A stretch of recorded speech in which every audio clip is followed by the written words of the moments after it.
Tous les hommes louent le passé et blâment le présent, et souvent sans raison.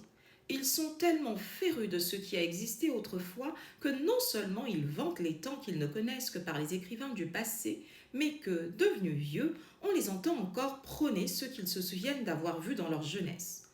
Leur opinion est le plus souvent erronée et pour diverses raisons. La première, c'est qu'on ne connaît jamais la vérité tout entière sur le passé. On cache le plus souvent les événements qui déshonoraient un siècle, et quant à ceux qui sont faits pour l'honorer, on les amplifie. On les raconte en termes pompeux et empathiques.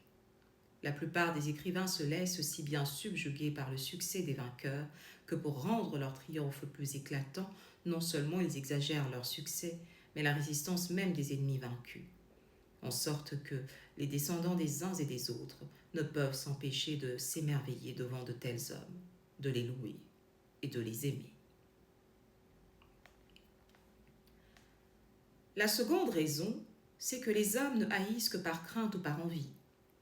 De mobiles qui meurent avec les événements passés, lesquels ne peuvent inspirer ni l'une ni l'autre.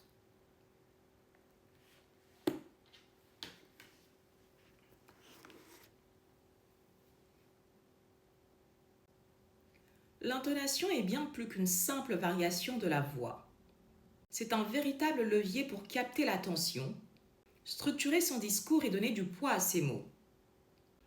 Une voix monotone rend un discours fade et difficile à suivre, tandis qu'un jeu d'intonation bien maîtrisé donne du dynamisme et de l'impact à la prise de parole.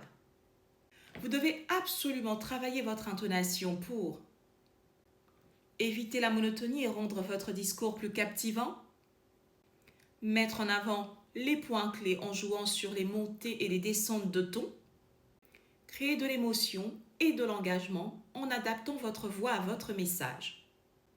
Et pour finir, travailler votre intonation vous permettra de structurer naturellement votre message grâce aux variations de rythme et aux pauses. Les exercices du jour 8 vous permettent de travailler votre intonation et de travailler les rythmes ainsi que les pauses.